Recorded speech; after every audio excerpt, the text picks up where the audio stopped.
when it is really freaking bad, the last thing I want you to do is call an unskillful friend, right? Call an unskillful family member. I get it, we love them, but we should limit ourselves to about 30 minutes of bitching and complaining every day, which is a lot easier to say than it is to do. You'd be surprised how much of our day is negative.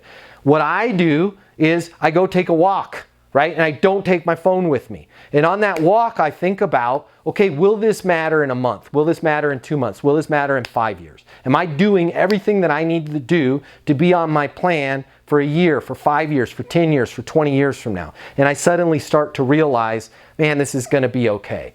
The last thing I want you to do, though, when you're down on yourself, unless it's a skillful partner, maybe somebody you've met here through the group that's going to go, Robert, you got this, dude. Just complete your sheet, right? Who cares? There's a million other deals. You lost that deal.